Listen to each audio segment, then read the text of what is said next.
How you doing? You fighting the good fight? Yeah, people say fighting the good fight. I mean, what does that mean exactly? There's nothing really left to fight. I mean there is in the figurative sense, racism, inequality, sexism, but not in the literal sense. We're not exactly picking up rifles fighting the Nazis.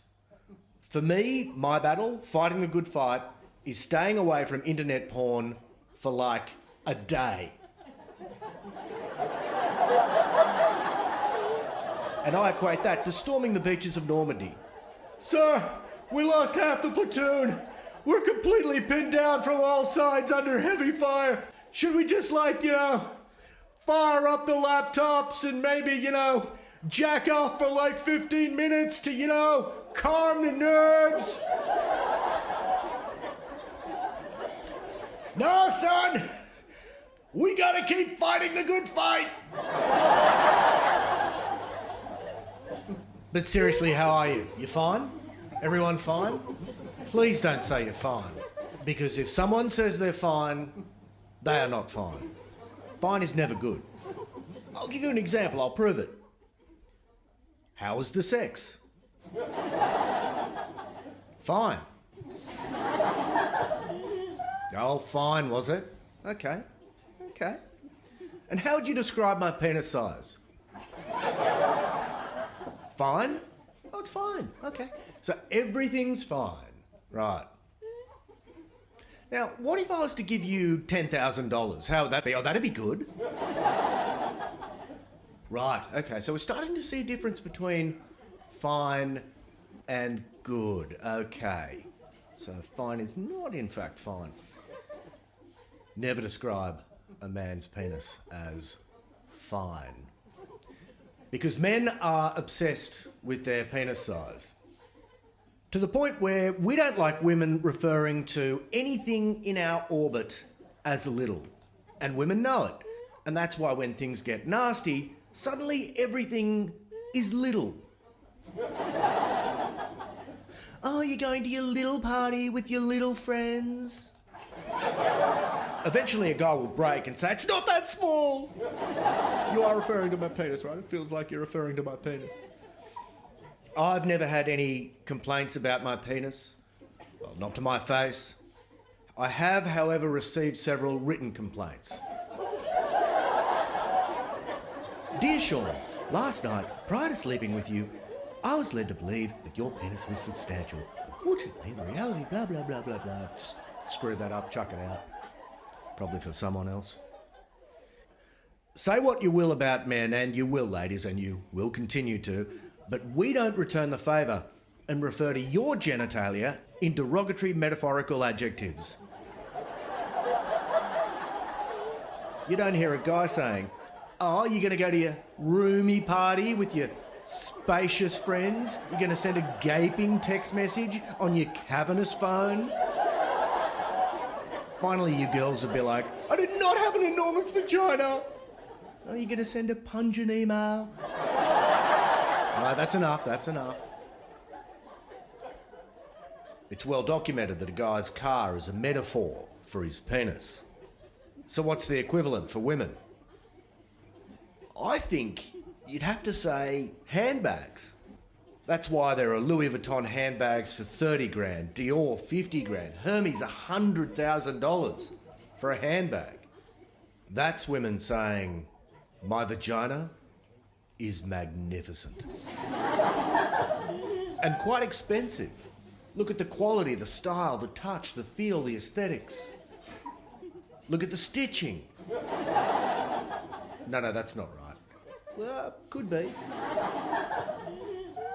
That's why women should never allow guys to buy the Hermes purse for them. Because in the guy's mind, he'll own your vagina. I buy the bag, I own the vag. That's why women should always buy expensive handbags for themselves. It's female empowerment crystallised. That's why I've never bought a girlfriend a Dior handbag. Because I'm not sexist. Which defies the reason why women would have these enormous handbags you could fit your entire head in. You see them rummaging around for lip gloss for hours, Found it! Oh, now where's my keys? Oh my God, shoot me in the head. I think women traipsing around with these gigantic handbags is a subconscious warning to guys that you'd better be packing heat.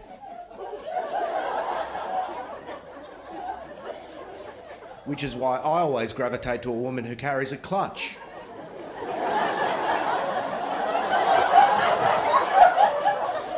You can fit almost nothing in there. It's actually pointless carrying it out. The clutch has no functionality whatsoever other than to represent the vagina. That's why whenever I see one, I'm like, way to go, girl. Snug. You can tell she's really got that small vagina energy. But it's not about small vagina energy. It's all about big dick energy. You know, in spite of popular opinion, being a man isn't easy. We're all trying to outdo each other. Least of which is with the BDE. Even with a mate, on some level, it's always about one-upmanship. And the shorthand for this is work, implying you are busy and important. So whenever you bump into someone you know, you don't even have to ask, how's work? He'll tell you. Work? I didn't ask. Oh, mate, I've been working. Just a lot of work, yeah. Got a team now, busy, super busy yourself. I always like to get in first and subvert that macho bullshit. Drop the charade. I start with, oh, mate, been super busy. He's thinking, oh, here we go. Mentally running through his checklist of busyness that he can drop on me next. Yeah, no, huge change for me lately that's really been monopolising my time. Been quite demanding, actually. That's making a huge difference to my life. Recently switched from UJizz to Pornhub. Yeah, no, look, I've always found UJizz has a superior user interface, much better UX, but at the end of the day, content is king, and ultimately, there's just so much more content on Pornhub. So that's been keeping me super busy. Masturbating like 3-4 times a day. Yourself? You can literally see the shoulders slump with relief. He's like, thank God, I don't have to carry on with this macho crap. What a treat. You see guys just relax, drop the pretense. We really bond. And I always say, do you want to masturbate right now? I like to subvert machismo, but you've still got to be a man. And there are certain expectations to being an Australian male. Australian men are expected to be stoic. No matter how you're feeling, no matter how you actually are, you're good. How's it going, mate? Good, mate, good. You could be in a mining accident where the world has literally fallen in on you. Your entire body's been crushed. You're lying in the hospital with a sheet covering you from the neck down because you're essentially just a head. Body looks like a chorizo. And your mate could walk into your room and he'll say what all blokes say, which is, "G'day, mate, how's it going?" And without thinking, you'll automatically say, "Good, mate, yourself?" Just once I'd like to say, "Yeah, mate, I'm glad you asked, actually. I don't know where to start. Look, I haven't been sleeping. I found a lump the other day. The kid's getting bullied at school. 99% sure Sarah's having an affair. I'm starting to drink again. I'm on my last warning at work. Feels like the walls are caving in on me." And I guarantee your mate would pause and say, "So you're good?" And you'd immediately snap out of it and say, "Yeah, good, mate, good. Yourself?" We've got to be stoic. We're men. I am an Australian male, specifically a white heterosexual male. And if that's not enough to make you livid, strap yourself in, because I've got to say, I'm not a fan of quote-unquote minority comedians leveraging their race or sexuality. Asian comedians talk about being Asian, black comedians talk about being black, gay comedians talk about being gay, female comedians talk about what it's like to be a woman. Leveraging a stereotype is, in my opinion, lazy and predictable. To me, real comedy comes from recognising all the funny little everyday annoying bullshit that we all go through, and that's what's truly bonding. But in the spirit of the comedic norm, I would now like to discuss at length what it's like to be stereotyped and marginalised as a 46-year-old white middle-class heterosexual male.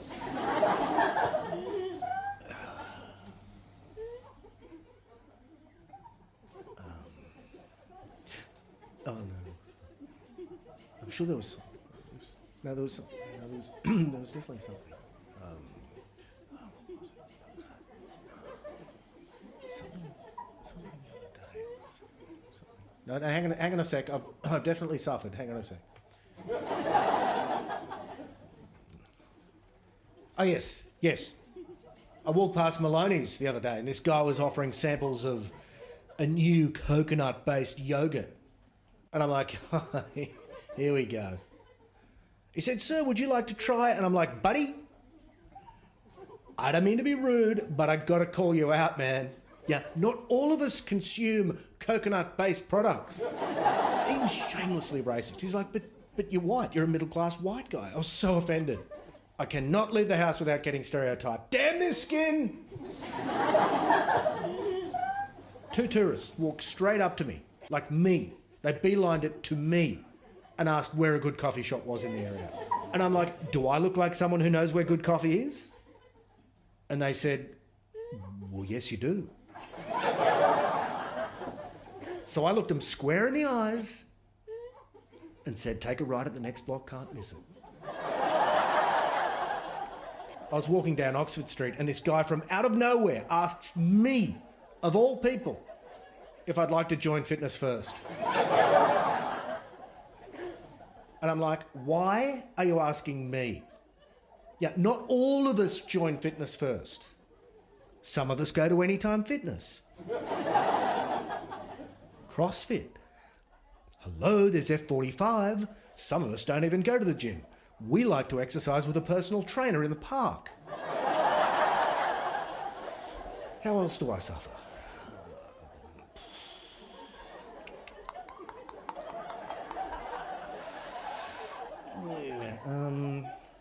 Of course, the whole Fitness First thing is based on a lie. You think the goal of everyone who goes to Fitness First is to attain fitness first? No.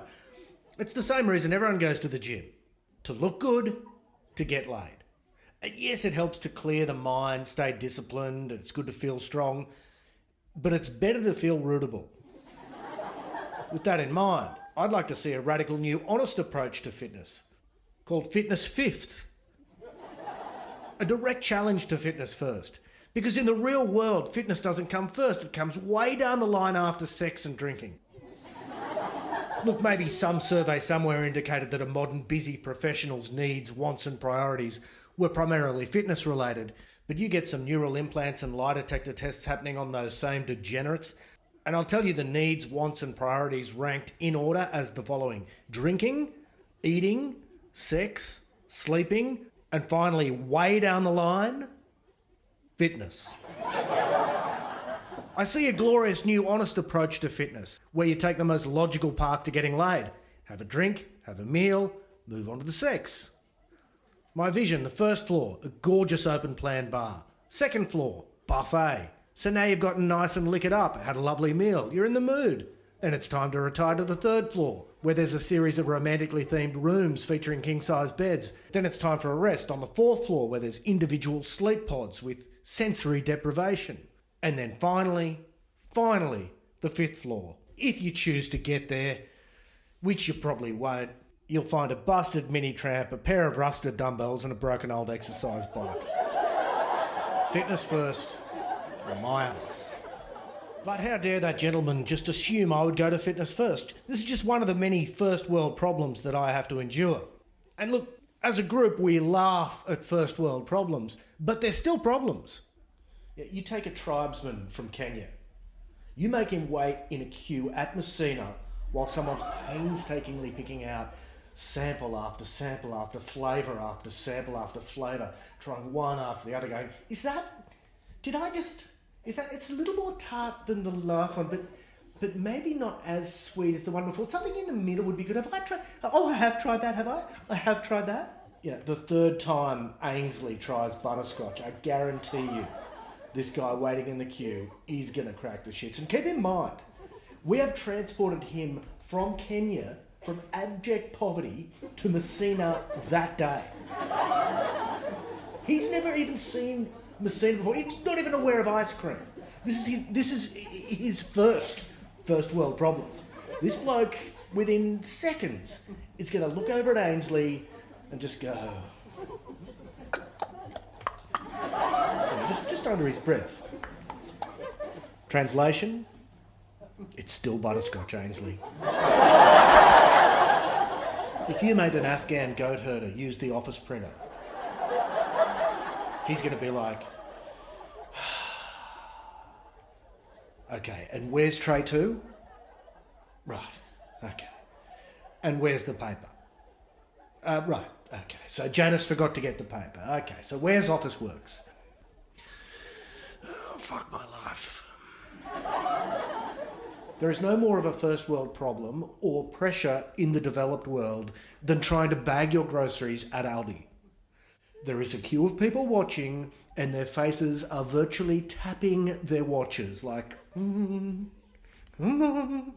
drilling you with their eyeballs. Keep it moving. He's finished scanning. Why haven't you finished bagging? Why? It's telling of how blinkered we are to gratifying our immediate desires that we can't see seconds into the future where we too will be subject to the same scrutiny. Oh God, this guy better hurry up. Okay, fucking finally finished. Hey, how you going? Okay, yeah, good, okay. This goes with that, Oh, he's almost finished scanning. God, he's almost finished. Oh God, oh no, it's, I haven't finished, it's me now. Oh no, how did I not see this coming? The pressure is intense. If you're still bagging after the guy's finished scanning, it's like you are the worst person on earth and you deserve to die. Every second, piercing eyes, crushing judgment. You start off packing like, can I put apples with tin food? Oh, I suppose they're hard. I can put them on the top. Makes sense. Next thing, the cashier, who's gone unreasonably quickly, is finished and he sits there looking at you, turns to the queue, does that sort of upside down crumple lip non-smile, apologising for you. I'm sorry about this. Meanwhile, any sense of order is gone. It's chaos. Who cares if the Polish wafers sit with the Estonian tinned artichokes? You're just piling everything in. Eggs, fuck 'em. They can go to the bottom. It's survival of the fittest now. Scraping your forearm across the bench, shoveling it in like it's World War Z and the zombies are coming. Looking up, crying, I'm sorry, I didn't know how fast he'd scan. He's really fast. And you know the scanning guy loves scanning fast, so he can sit there judging like the rest of them. It's Schadenfreude. Let's not forget, it was the Germans who created Aldi.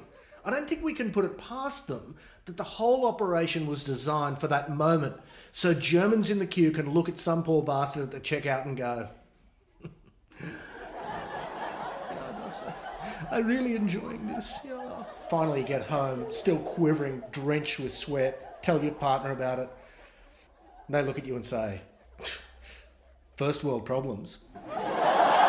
No, you had to be there. For me, a genuine first world problem is weathermen. Whether women, whether people, shoot me in the face, I'm so confused. Let's just say weathermen. Quite often, I mean regularly, weathermen get it wrong. Is that okay? Should we be tolerating this? My issue is twofold. One, the confidence with which they deliver the initial forecast. And two, the lack of contrition afterwards. Initially, the certainty with which these cocky sons of bitches deliver these abject lies into our homes is a disgrace. They are educated guesses at best, but they are delivered with absolute certainty. Listen to the words. Tomorrow it will be raining across the eastern seaboard. Oh, it will it? Can we throw in a might, a should be, and the gall the next day to report that the day before's day was as predicted is just infuriating. Thanks, Mark. We experienced a beautiful day today with clear skies all across the eastern seaboard. Where is the accountability, for God's sake? I want an apology. I found myself Netflix binging with a hangover when it's 27 degrees out, not a cloud in the sky, and I should be at the beach, alternatively at the beach when it's pissing down. It's unacceptable. I want an admission of guilt. I want some sheepishness. I want the next day's broadcast to be like, okay, okay. Open with the spotlight over him, standing back in the corner. Elephant in the room, guys. My bad. I got it wrong and I apologise. Can we please get some KPIs for weathermen? And when they don't deliver as promised, I want some punishment. I want to see Tim Bailey bent over a pommel horse like Marcellus Wallace, chewing on a red pool ball, getting taken to town by Sandra Sully with an enormous strap on. Think of how we'd object if another profession we trust could just flat out lie to us. Mr. Masters, the doctor will see you now. Oh, Sean, yeah, take a seat. Mate, good news. You know how I said you definitely had cancer and I recommended you quit your job, get your affairs in order, head into surgery, have the cancer cut out of your penis, and then go straight into chemotherapy? Well, we got the test results back, got some great news. Turns out it was something else. Don't know what it was, doesn't matter. You don't have cancer, baby. So moving on, today's another day, huh? What's up with you, big fella? Nothing? Next! Seriously, what other profession gets away with constantly being wrong? Okay, politicians, bankers, fund managers, the list goes on, actually. What's Tim Bailey's culpability at home like? Tomorrow morning I will move the bins onto the street. Around lunchtime I'll begin mowing the lawn, into cutting the edges, then moving into the evening. I'll prepare a lovely meal before putting the kids to bed and reading them a story.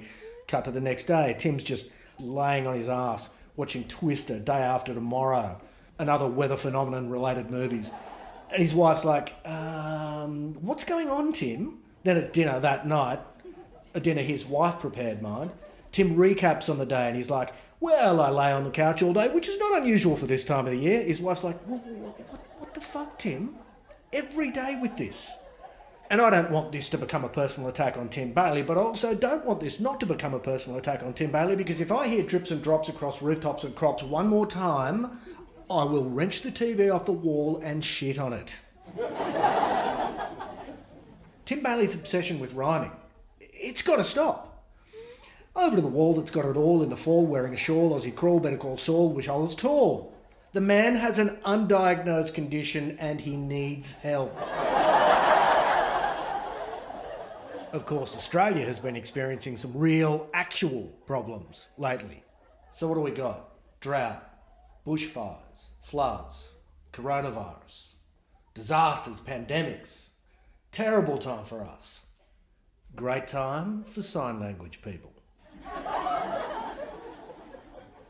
They're like, bring it on. My time to shine. Sorry, my time to shine. We've all seen them next to the lectern, signing away. Never been happier. Sign language people will look back on the summer we've had with the bushfires, floods, wiping out half of Australia, followed by a coronavirus chaser, as a great time to be alive. Imagine the end of year Christmas party for the signers of Australia. Ding, ding, ding. Guys, can I, guys? Shh. What can I say? What a year. It's good to be us. Popping corks, driving around in the latest Rangies. Years from now, signers will be sitting with their grandkids on their knees reminiscing about 2020, recalling it like they're in a Scorsese film. It was a glorious time to be a signer. There was Jimmy Big Hands, Timmy 2 times because you always sign twice. I'm going to go get the papers, There was Donnie the Glove. Makes me think the temptation to show off a bit and wear white gloves, that's got to be tempting. Or themed gloves. Now you're signing about to clean up after a fire, maybe wear some yellow rubber gloves. Makes sense. But maybe that's not the done thing. The purists are like, no, that's not us. No gloves. Hands only. Which begs the question. You see some signers really put their face into it. Yeah, they really work the expressions. I mean, for the purists, that's not right, surely. That's could be. Is that cheating? That's got to be cheating, yeah? Look, they've done a great job and they deserve credit. I imagine they'd have an end-of-year award ceremony. During the acceptance speech, would they have a signer signing for the signer of the year? Seems redundant. By the way, bit of life advice. Never play charades with sign language people. They're just too good. You will not win. They are guns. But a signer playing charades with a bunch of norms, so frustrating for them. They're like, "Ugh. Ugh." You're like, what? Derek, what? It makes no sense to me. What? It's destiny, Gavin. It's destiny. What is wrong with you? Obviously. COVID has meant we're spending a lot more time at home lately. The old Facebook Messenger video chat's been getting a huge workout during COVID, like a virtual pop-in no one asked for.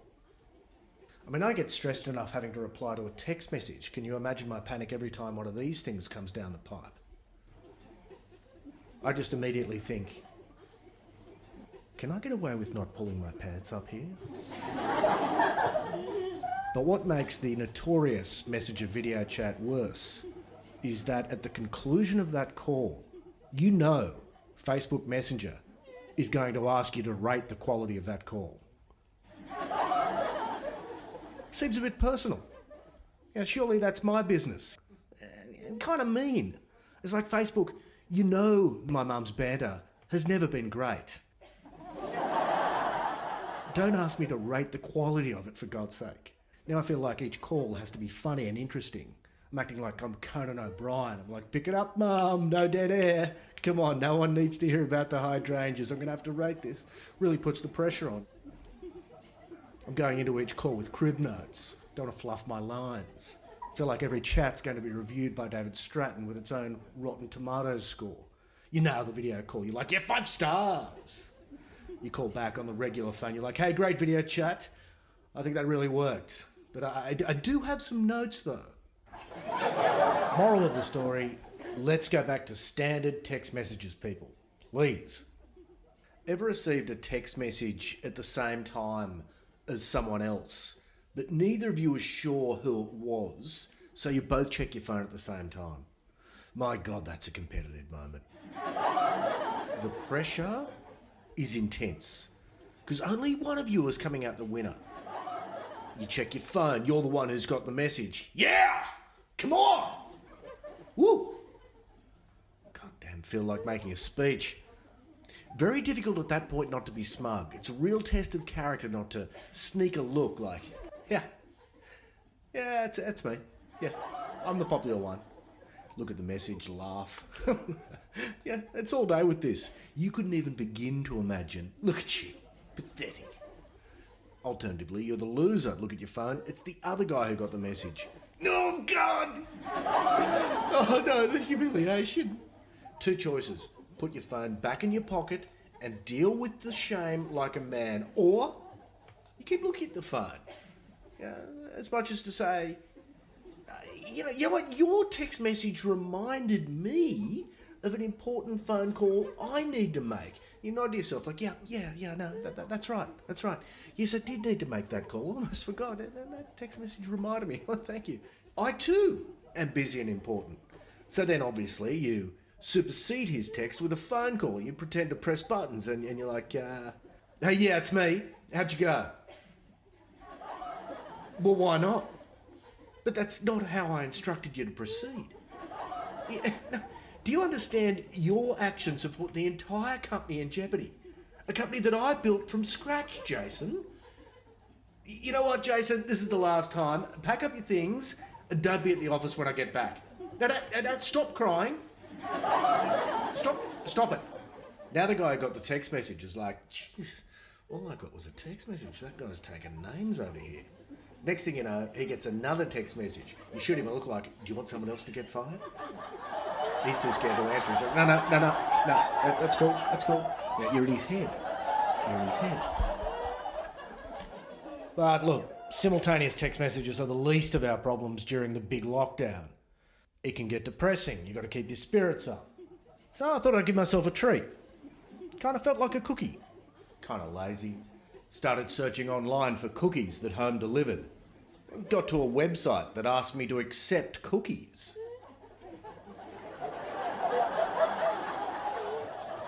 And I'm like, What the fuck is going on here?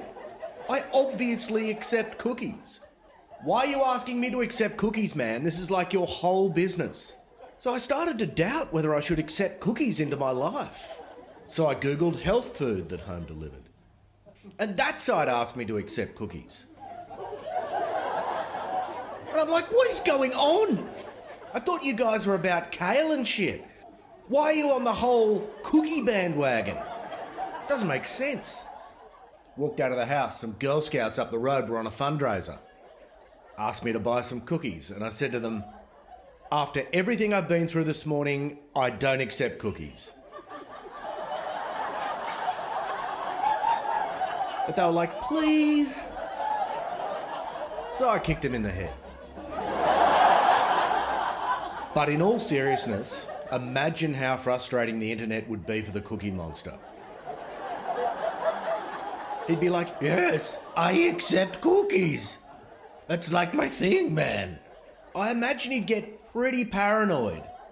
Like within seconds, the internet would really make the Cookie Monster reevaluate his life choices. If the Cookie Monster asked me for advice on how to trim down, I'd say, yeah, just jump on the net. He'd say, oh, is there a lifestyle or fitness site you recommend in particular? I'd say, no, just get on the net. He'd say, well, what site should I visit? I'd say, all of them, any of them, all of them. You'll see.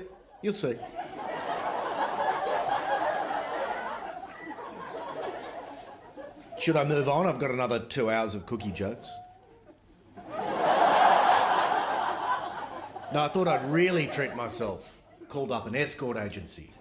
And, yeah, some people would just eat a cookie. I don't have to do things by halves. Unless I go halves with someone, and then you've just got it. If you don't, you're just an arsehole. You know how we said we go halves? Well, can I just go a quarter? But we said we were going to go halves. No, I don't do things by halves. Well, with that in mind, I decided on the quote-unquote full girlfriend experience. So the girl turns up, right out of the gate complains about being on her feet all day. Now, I would have thought back. Knees at a stretch. Feet? Sure, I can work with that. Little athletic for my liking, but sure. I flick through the Kama Sutra. I can do this. First up, she sits down at the dining room table and insists we talk about the finances. I'm like, fair enough. Let's get that out of the way. We end up doing a household budget for like an hour and a half. So now I don't have Stan. I was up to the last ep of Better Call Saul, man. Then asks me to run her a bath. I'm like, okay, now you're talking. But apparently my bathroom is, quote, disgusting. So now I'm scrubbing the entire bathroom for like 45 minutes. On my knees. Talk about role reversal. I'm thinking, you got me. She gets in the bath. After about 10 minutes, I walk into the bathroom. She's like, get out! After about half an hour, I got to poo. It's critical. I knock on the door and say, I am so sorry about this, but I've got to use the bathroom.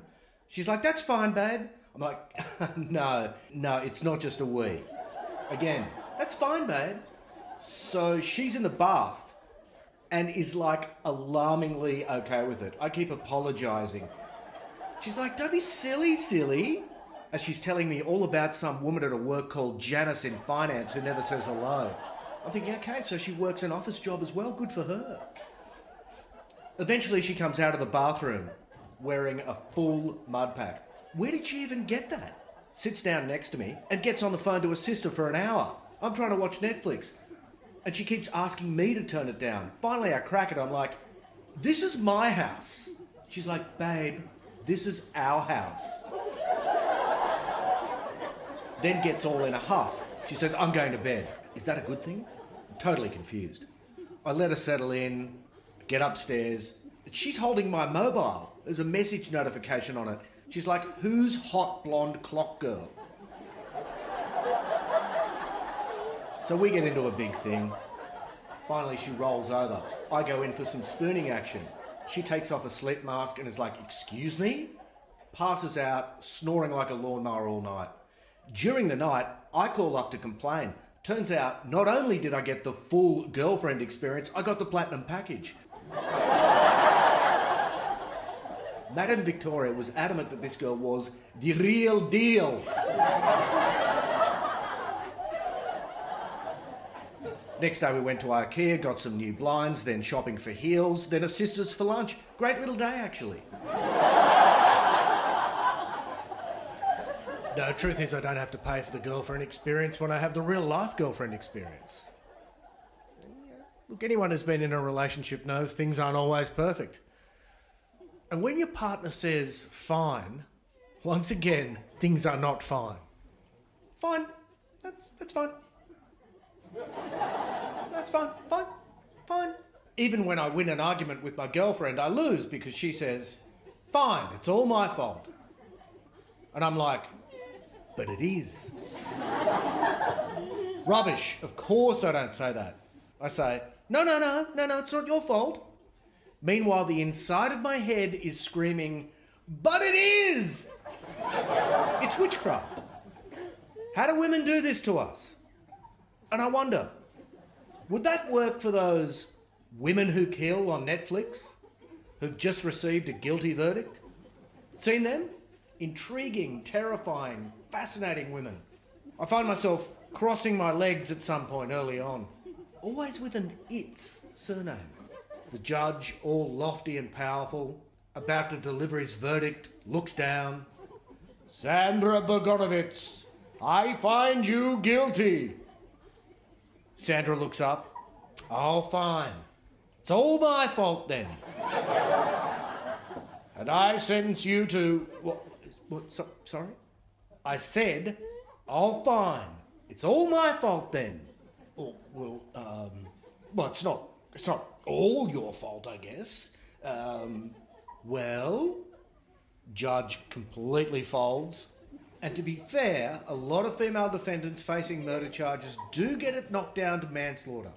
Now, is that because the husband was a sociopathic sadist who subjected his wife to years of mental and physical torture? Maybe. Or is it more likely that the judge is a man who is therefore susceptible to female witchcraft? You be the judge. He was the judge. He got crushed by Sandra. We've all been watching a lot of Netflix during ISO. I noticed Jerry Seinfeld has a new Netflix stand-up special. Good for him. He's committed to comedy and I respect that. But if he was as serious about comedy as he seems, he'd take it for a test drive off the beaten path. He'd trial his shtick all around the world in different cultures. Touch down in some godforsaken country, melt into the population, and re-emerge 6 months later dressed in the local garb. And just start slaying in the local comedy scene in Afghanistan and downtown Kabul. What is it with these women wanting an education? We live our lives trying to get out of school. They want to get into it. When did homework start becoming all the rage, ladies? Want to know why you become a mufti? Because every day's Mufti Day. Seinfeld fucking rocks Kabul. Crowds going mental. And just quietly, what is it with the Quran and no alcohol? At the end of the week, I just want to sit down on the rug, crack a brew, and watch the stoning. And all of Afghanistan is loving him. The Jew, he gets us! He really gets us! Could be a world peace tour. Think about it. Touchdown in Africa, a few months later, pop up wearing a multicoloured wrap. Show of hands. Who here has AIDS? You guys? You three? You? Okay, pretty much everyone has AIDS. I got AIDS recently. And just so you know, in this version of reality, Jerry Seinfeld is that committed to comedy, he actually acquires AIDS, so he knows what it's like to be part of the community. That is this world. Welcome to it. You think a little touch of AIDS is going to stop Jerry Seinfeld from committing to the craft? I don't think so. So the rumor is you have sex with a virgin and it cures you of AIDS. Well, that might not be true, but I will literally die trying. Too much? I've gone too far? So, Muslim heaven. 72 virgins. What would that really be like? Think about it from the female suicide bomber's point of view. What, they get 72 virgins as well? That is not a great deal for them. As she's strapping the suicide vest to her, she's like, so, about the 72 virgins, that's the same for me, right? Yeah, okay. Right, so just to be clear, 72 guys who have never had sex before, and me. Okay, and this is my heaven. Okay, all right, yeah, okay, yeah, okay. But, you know, for the guys, 72 virgins, not great either. For the first few weeks, you're constantly washing sheets. No, hear me out. Let's think this through. You're constantly washing sheets, there'll be tears, blood everywhere. And then over the next few weeks, what happens? They all get on the same cycle. And you're living with 72 premenstrual women. You are enemy number one. Nothing is good enough. Living with one premenstrual woman is tough enough. Eggshells, constantly. 72, I can't begin to imagine the nightmare. And guess what? You can't commit suicide again.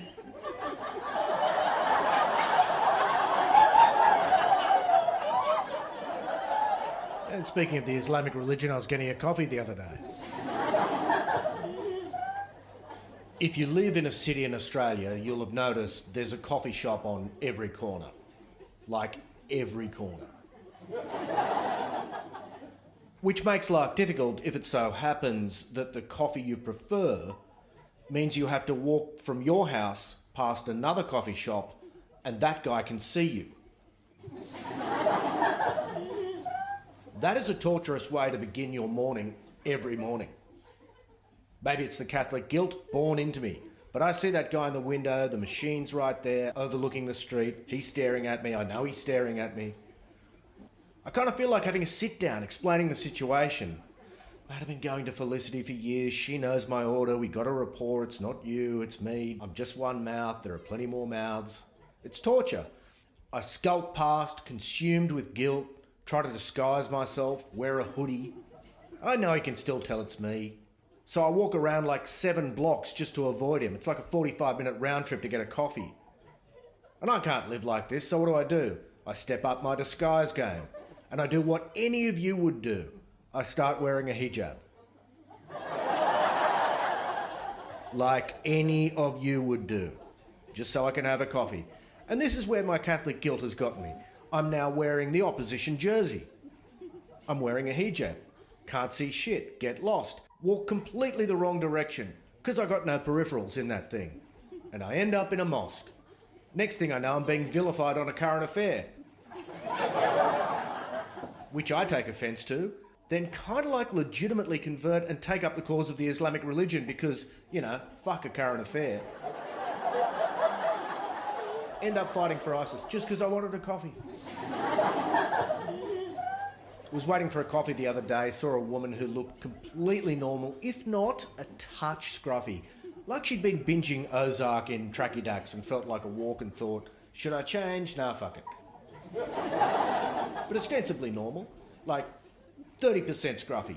Saw her, smiled, nodded, and she reached down like 2 metres from me and picked up a cigarette stub that had been half smoked. And I can say honestly that not for an instant did I think, oh, poor woman, or that's gross. The judgment I passed, if there was judgment, was approval. I thought, good for you.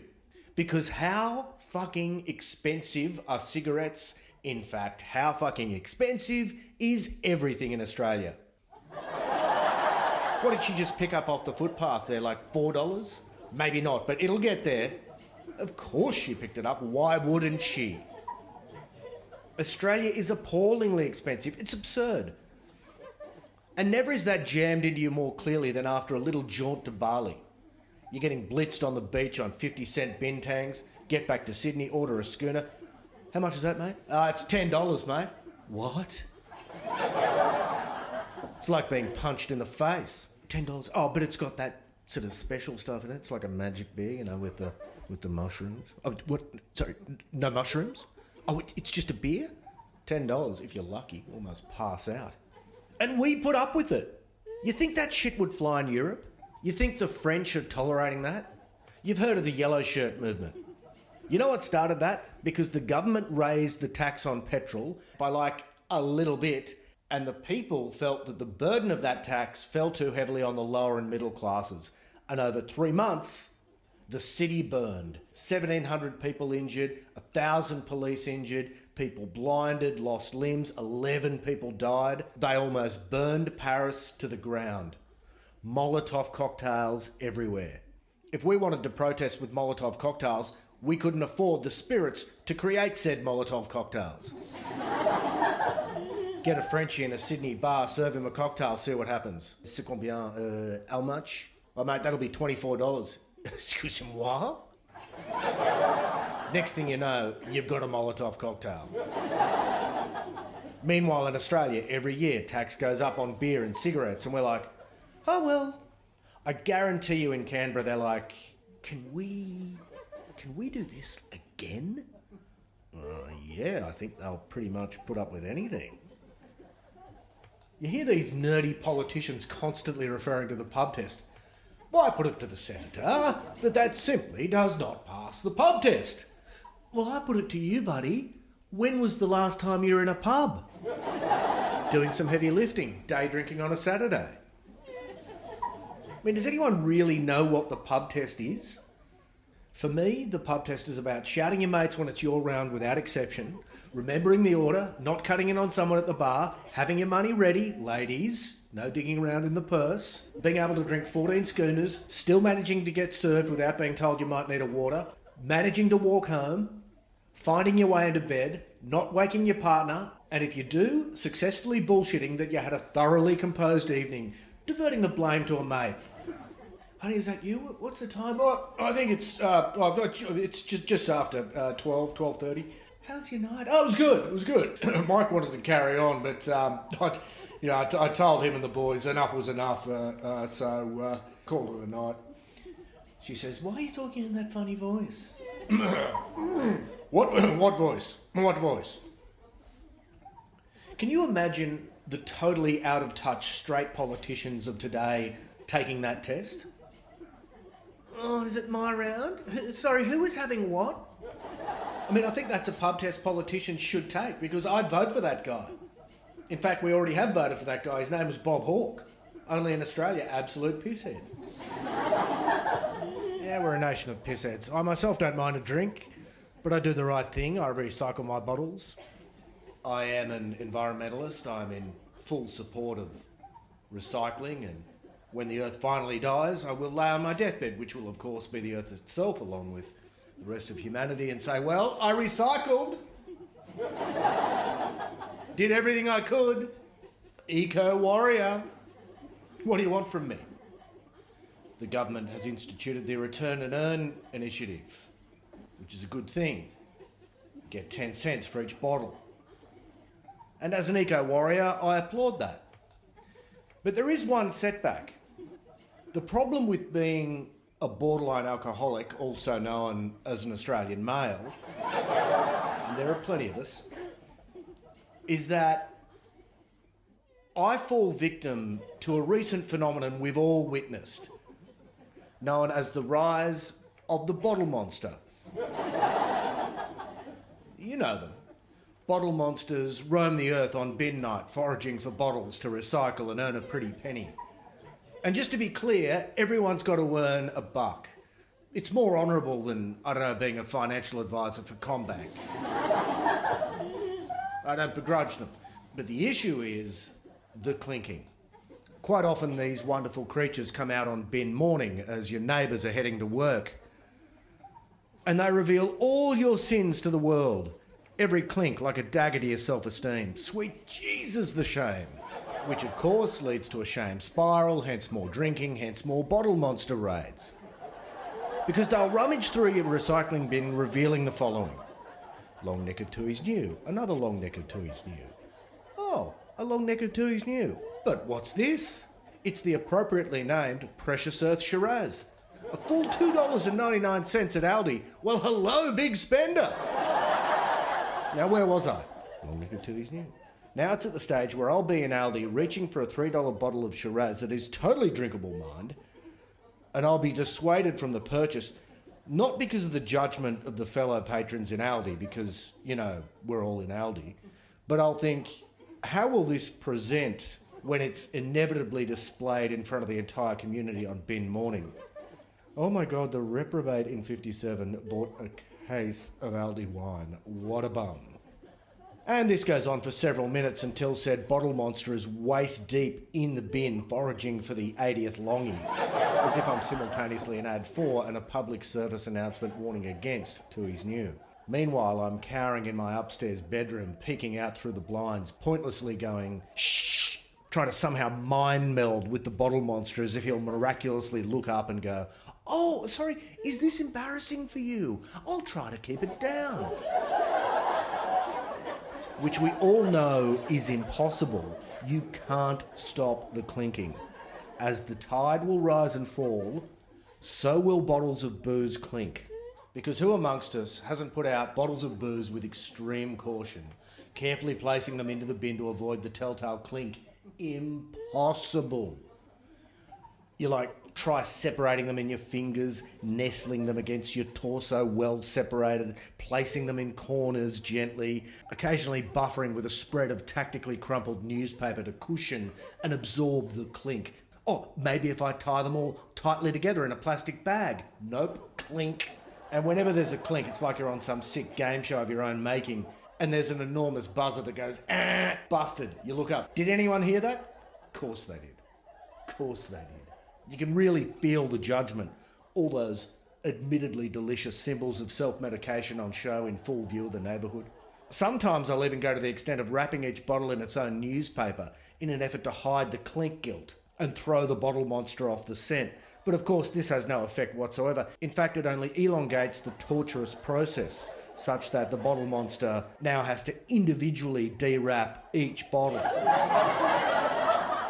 Even more humiliating because clearly I'm self-conscious of my drinking, because I've attempted to disguise each bottle in the first place, which is now being laid bare one excruciating bottle after another.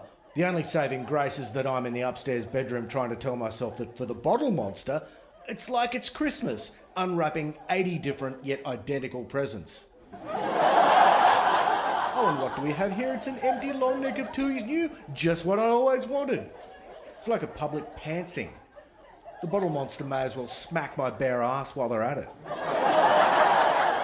When I do eventually summon the courage to leave the house, I feel like a nude Cersei conducting the Walk of Atonement as my neighbours are yelling from surrounding windows, shame, shame, shame. It's like going to a party and bumping into your therapist who proceeds to call for quiet so he can tell everyone how you wet the bed until you were 14 and your cock bends to the left. Like a best man speech on a Bucks night. Hey, what about when you fucked that tranny? But who hasn't? Who hasn't? So what's the lesson? Drink less? Nah. I've lived in Surrey Hills for many years. If you don't know Surrey Hills, it's very cool, it's very hip, it's very now, it's happening.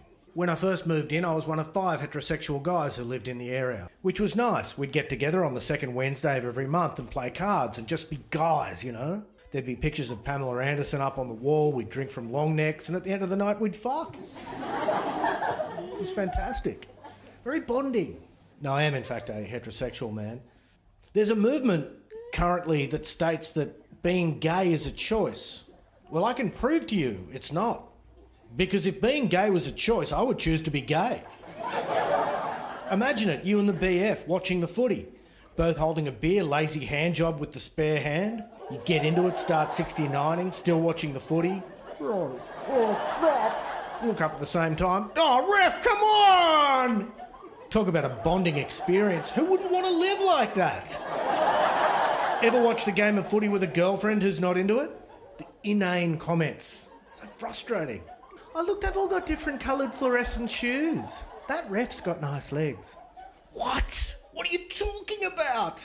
If this was The Matrix and Lawrence Fishburne sat me on a high-back leather chair and presented me with the blue pill, and I could go back to my life as a heterosexual man, or I could take the pink pill and instantly become gay, I would take the pink pill every time. Nothing against women, but to me, from a distance, it looks like gay guys are having a ball in every way. But unfortunately, I'm attracted to women, and I love women. But not all women. There is a particular kind of woman that is a scourge on our streets. They're known as foil women. You've seen them. These women with foil in their hair, wearing enormous billowing charcoal capes, who take it upon themselves to wander out of the hairdressers mid-coloration to allow us, the people, to behold them in all their magnificence. They're scary. They look like they've been lifted straight off the page of a 1950s graphic sci-fi novel. Quite often with a burner between their fingers, smoke billowing like they've just landed. I saw one standing on the corner just up from my house, and I could see an icy heading up the street towards her. I thought, this will be good. He turns the corner, bam, straight into her. And he screamed. Got the shock of his life, poor fella. Begs the question, how far can you stray from the hairdresser dressed as an alien like this? Has a woman ever found herself lost in a woodland at night? All of a sudden there are lights from above, an alien spacecraft ascends, the ramp lowers, the alien smoke clears, and what appears is a creature that looks identical. They embrace.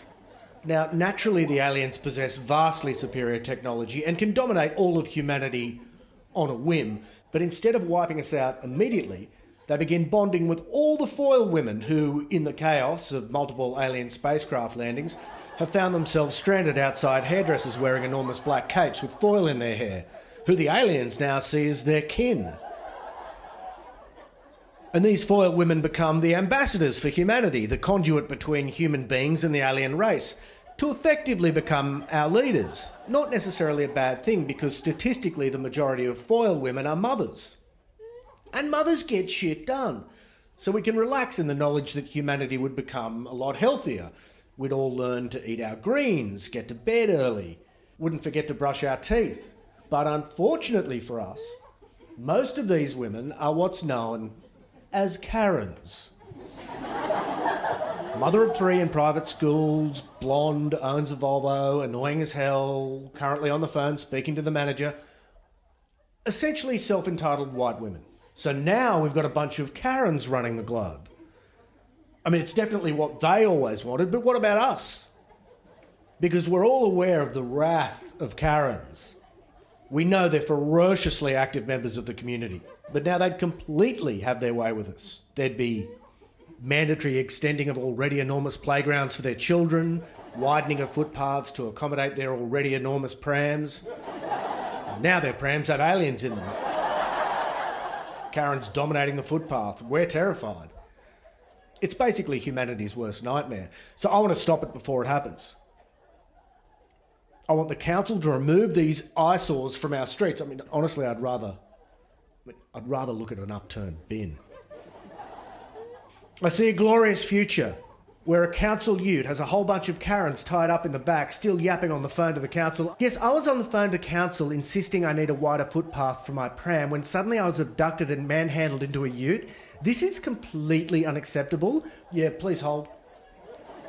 Deadly serious. Statistically speaking, of all the hairfoil women who've gone out for a wander, there would definitely be one who's gotten an emergency call and she's had to immediately jump in the Range Rover and pick up Francesca and Aphrodite from their private school after a playground incident. Turned up at the school dressed as an alien. How dare you! I demand to pick up my children immediately. Do whatever you want, just don't enslave us, alien woman. I mean, what other procedure do you leave halfway through? I've never had my teeth whitened, but I understand the process. You have to wear a mouthguard full of gel for what, half an hour? What do? You sit there and let it work its magic. How many people do you see wandering out of the dentist with a big mouthguard talking on the phone? Having said that, a mouthguard full of gel is not going to stop Karen from wandering up the road to call her mother's group to organise a hate rally against a local cafe that politely asked her to not get a boob out to feed Roman while everyone else is eating. No siree. Women are constantly getting their hair done. Look, guys are lucky. We're not under the same pressure to look good. We're not bombarded with skincare advice. We've all seen that ad where Carrie Bickmore says, and I quote, "I no longer wash my face, I micellar it." Well, I've got to ask, does Carrie Bickmore really no longer wash her face? Because that's just gross.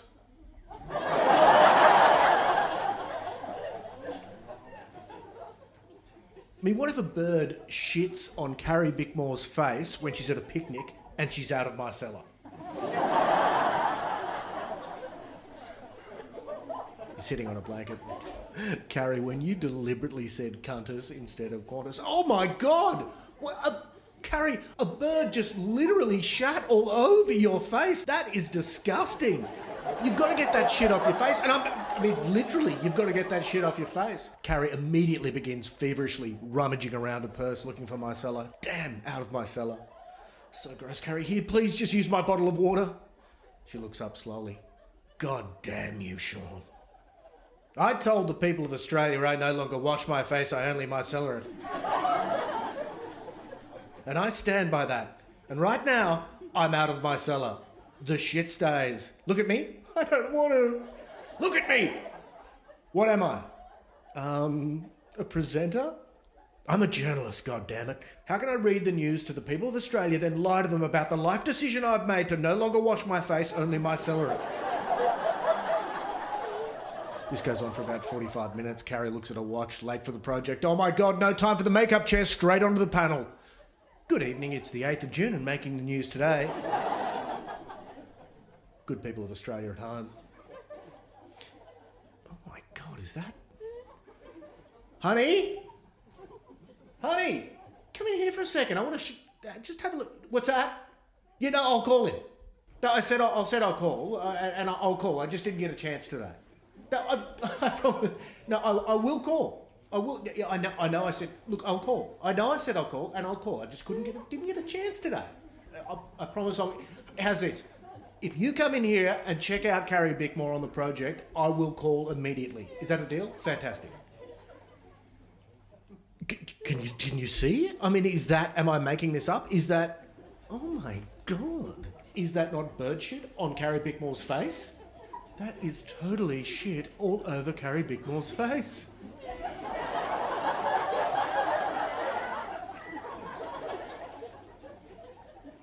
Women always feel the need to look good, and that's not fair.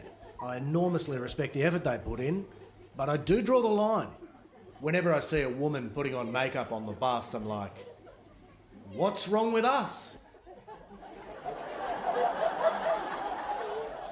And what's so good about all those fancy work people you're trying to impress? What are we? Are we just pieces of shit to you? Said that the other day. A guy on the bus was like, yeah. I said, thank you, sir. Thank you for your support. What is that? You agree with me? Well, why the hell are you putting a tie on, buddy? You know what? You go over there and sit with makeup lady. Look at you two. You're letting all of us down. A woman claps. She's like, good, thanks. You're not just picking on women. Yes, I'm far from sexist, and I appreciate your support. What? Are those trainers, madam?